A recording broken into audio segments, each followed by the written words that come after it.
Herbert Rosenbluth, Fire Controlman, second class. When you went to resupply, you'd be an anchor in an anchorage, which was a bay or something like that, and there'd be supply ships, and they'd pull up, and you get supply.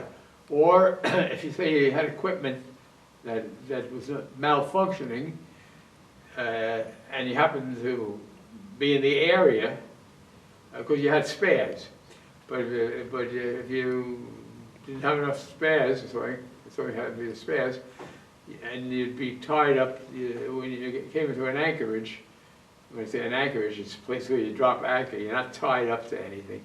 You would tie up alongside a tender, a destroyer tender, and they kept all the stuff you'd need.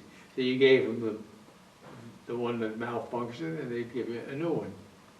And they had a dent or something. Eventually, we wound up in Peleliu, because that was the next engagement I remember. I remember escorting.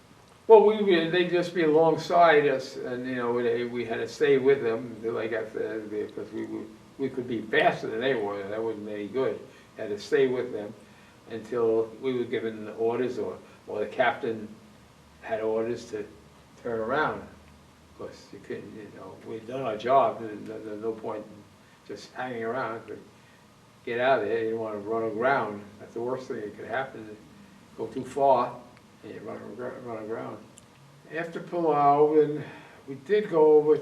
We went over to New Guinea, and we weren't doing too much there. I guess we did some escort work over there, in that area.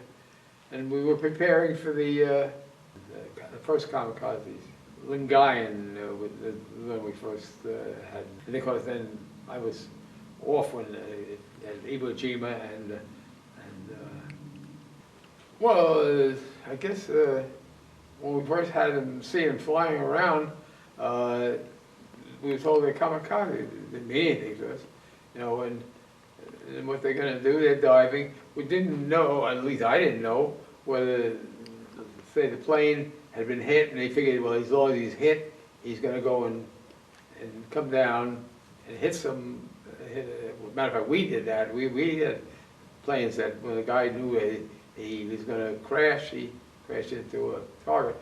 So we thought that's what it was. But then we found out it was intentionally. That was their only purpose. The only purpose of the Kamikaze was to go out and, because they weren't even pilots later on. But that was, I was gone by then. I'd been transferred in February, right before Iwo Jima. Well, we saw them diving at ships. Fortunately, they never came at us. We lost one guy on the McGowan. The ship was fueling a sea, and fueling at sea is a very dangerous operation. And the ships rock, and sometimes they rock, and the water comes up, and it came and washed them down in between, and they never saw them after that.